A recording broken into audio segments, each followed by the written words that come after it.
बहुत तालियां बजाई थी आपने जब यह ऐलान हुआ था कि ब्लैक मनी बाहर से लाएंगे और 15 लाख रुपए आपके खाते में जमा कर देंगे। उसके बाद आप निराश हो गए। ब्लैक मनी आ नहीं रही है या आपके खाते में 15 लाख रुपए जा नहीं रहे हैं। तो हम आपको एक नई उम्मीद जगाते हैं।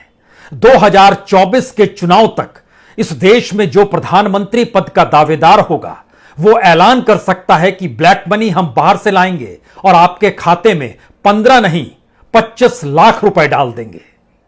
क्योंकि 2013-14 में जो भी कयास लगाए जा रहे थे कि दुनिया के अलग अलग देशों के बैंकों में भारतीयों का जितना पैसा जमा है, चाहे वो टैक्स चोरी का हो, चाहे वो काले धन के तौर पर हो, उसकी तादाद इस दौर में बढ़ चुकी है और इतनी ज्यादा बढ़ चुकी है और इतनी बड़ी तादाद में ब्लैक मनी को दुनिया के अलग अलग देशों में शामिल करने वाले लोगों की कतार है कि उस कतार के कई लोग इस देश को छोड़कर भाग गए। कुछ इसी देश में रहते हैं। जो टैक्स चुराते हैं और बाहर पैसा लगाते हैं उसमें इस देश के नामी गिरामी लोग भी हैं। एक के बाद एक 2014 के बाद से या 2014 के पहले से ब्लैक मनी को लेकर दुनिया के अलग अलग देशों ने जो भी लिस्ट भारत सरकार को सौंपी, क्या आपने कभी किसी का नाम सुना है? क्या आपने इसको जानने की कोशिश भी की है कि वो कौन शख्स है, उसकी कितनी संपत्ति है जो बाहर के बैंकों में जमा है, बाहर के अलग अलग एस्टेब्लिशमेंट में अलग अलग कंपनियों के जरिए भारत में टैक्स चोरी के नाम पर और ब्लैक मनी को छुपाने के लिए टैक्स हेवन के तौर पर दुनिया के जहां जहां बैंकों में पैसा जमा है वह पैसा क्यों नहीं आ पाता है? तो 15 लाख नहीं 25 लाख लेने के लिए आप तैयार हो जाइए, क्योंकि आज जो हम सूची आपके सामने रख रहे हैं हो सकता है उसके सुनने के बाद आपके भीतर गुस्सा भर जाए। आप यह कहने लगे इस देश की जांच एजेंसी जांच नहीं करती है। आप यह भी कह सकते हैं सुप्रीम कोर्ट ने जिन बातों का जिक्र किया वो बातें क्या हवा हवाई हो गई। आप यह भी कह सकते हैं 2014 में जब मोदी सरकार आई थी तो पहली कैबिनेट की बैठक में ही उसने एक एसआईटी बनाई थी ब्लैक मनी को लेकर, लेकिन उसके बाद कोई नाम क्यों नहीं आ पाया? उसका सच यह है कि इस देश के भीतर में लगभग 8000 लोग ऐसे हैं जो पॉलिटिशियंस हैं, जो कॉरपोरेट से जुड़े हुए हैं, जो कारोबारी हैं, जो सेलिब्रिटीज हैं और उनके चेहरों को हर कोई पहचानता है। वो भारत के सिस्टम का हिस्सा भी हैं और उनका पैसा दुनिया के अलग अलग बैंकों में अलग अलग प्रतिष्ठानों में लगा हुआ है। और उसका आकलन करने की स्थिति में आज हम आपके साथ दस्तावेज लेकर बैठे हैं। तकरीबन 8000 भारतीयों के नाम उसमें मौजूद हैं। इन 8000 भारतीयों के ऊपर जो टेंटेटिव जानकारी दी गई, बाकियों की जानकारी अलग है। स्विस बैंक में बहुत पैसा पड़ा हुआ है, लेकिन इनके बारे में जानकारी निकल कर आई, अगर सारे पैसे को मिला दीजिएगा तो ये 50 लाख करोड़ रुपए पार कर जाएंगे। 2014 में लौट जाइएगा तो आपके जहन में फिर यह सवाल आएगा, उस समय भी तो रकम कुछ ऐसी ही बताई जाती थी। अडवाणी जी कहते थे 20 लाख करोड़, सीबीआई के डायरेक्टर कहते थे 50 लाख करोड़, बीजेपी कहती थी 30 लाख करोड़, हर कोई अपने अपने हिसाब से बता रहा था, लेकिन वो आंकड़ा 50 लाख करोड़ तक गया था। आज की तारीख में सिर्फ इन 8000 भारतीयों के ऊपर 50 लाख करोड़ जो हैं, उसमें सबसे मुख्य नाम जो मौजूदा वक्त में भारत के कॉरपोरेट में, भारत की सेलिब्रिटी के तौर पर, भारत के नेताओं की फहरिस्त में, भारत के कारोबारियों में, इसमें अगर देखना शुरू कीजिएगा तो लिंचस्टाइन पेपर में तकरीबन 6500 करोड़ रुपए फंसे हुए थे। बहमास पेपर में 475 लोगों का नाम जो 2016 में निकल कर आया। जो HSBC में था उसमें 1100 भारतीयों के नाम थे। पनामा पेपर में 500 लोगों के नाम थे। पैराडाइज पेपर में 714 लोगों के नाम थे।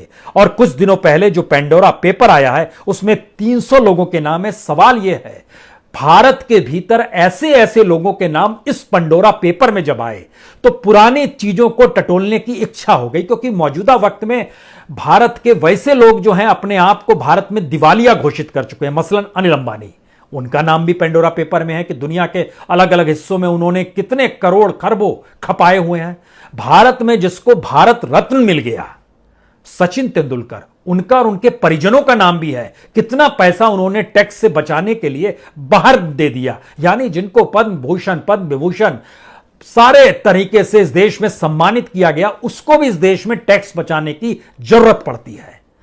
उसके बाद देखिएगा तो देश के टॉप मोस्ट जो रईस लोग हैं उसमें एक नाम विनोद अडानी का भी है जी, उस अडानी के भाई हैं ये, और देश के टॉप मोस्ट 10 रईसों में, और इनकी नेटवर्थ इस दौर में बढ़ी है, उनका नाम भी शामिल है। सवाल सबसे बड़ा यह हो चला है, क्या यह कह के चुप रहा जा सकता है जब इतनी बड़ी तादाद में इस देश के भीतर से लोग बाहर पैसा भेज देते हैं, यहां पर टैक्स चोरी करते हैं, उस देश में जो एक गरीब देश के ये लोग रईस लोग हैं। इस देश में वाकई 80 करोड़ लोगों के घर में 2 वक्त चूल्हा नहीं जलता है, सरकार को मुफ्त में अनाज बांटना पड़ता है, रोजगार की स्थिति नाजुक हो चली है, फिर भी इस देश में और इसी देश की कमाई से हम दुनिया के दूसरे देशों में अपनी संपत्ति को बढ़ाने की दिशा में बढ़ते चले जाएंगे। क्या यह राजद्रोह नहीं है? क्या यह जनद्रोह नहीं है? क्या यह जनता और देश के साथ किसी भी रूप में आपको नहीं लगता है कि दगाबाजी की गई है? या सिर्फ यह आर्थिक अपराध है? और आर्थिक अपराध की फहरिस्त में इस देश के भीतर में सीबीआई ने जब कहा ईडी जांच करे, आईटी जांच करे, आरबीआई जांच करे, सेबी जांच करे, तमाम जांचों की पूरी प्रक्रिया में एक भी नाम इस दौर में निकलकर क्यों नहीं आता है? और अब 15 लाख से 25 लाख की परिस्थिति देश में अगला जो प्रधानमंत्री बने वो नारा लगा सकता है, हम लेकर आएंगे, हम देंगे, और उसके बाद फिर आप तालियां बजाइएगा। अब कल्पना कर रहे हैं इस देश के भीतर में जहां पर एक वक्त का चूल्हा जला पाने की परिस्थिति ना हो, जहां सरकार 80 करोड़ लोगों को 5 किलो अनाज फ्री में देने की परिस्थितियों को देख रही हो और इस देश की गरीबी को देख रही हो, गरीब देश के रईस लोग और उस रईस लोगों की सुविधाओं के लिए जो पूरा सिस्टम बनाया जाता है, उस सिस्टम में इस देश के 100 करोड़ लोग कतई नहीं मैटर करते हैं। और शायद ये देश के लिए सारी पॉलिसी, चाहे वो डिजिटल इंडिया हो, चाहे वो कोई भी आधुनिक और चकाचौंध वाला भारत हो, इस देश के 20-25 करोड़ से ज्यादा लोगों के लिए कुछ भी नहीं है।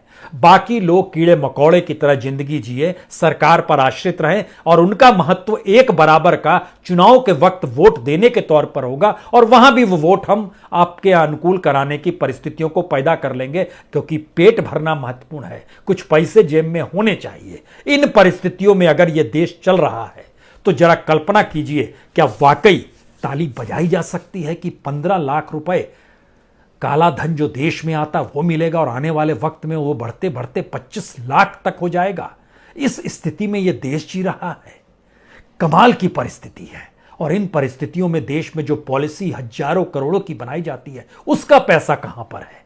और इस देश में जो अपने तौर पर डेवलपमेंट शब्द निकल कर आता है, वो डेवलपमेंट शब्द दरअसल ब्लैक मनी के डेवलपमेंट को लेकर है, क्योंकि स्विस बैंक की अपनी रिपोर्ट हो, यूएनबीसी की रिपोर्ट हो, या फिर एचएसबीसी की रिपोर्ट हो, लिचेनस्टाइन पेपर के बाद और विकीलीक्स के बाद ऑफशोर को लेकर जो दुनिया भर की रिपोर्ट्स है कि ऑफशोर में दुनिया में सबसे ज्यादा पैसा भारतीयों का ही लगा हुआ है।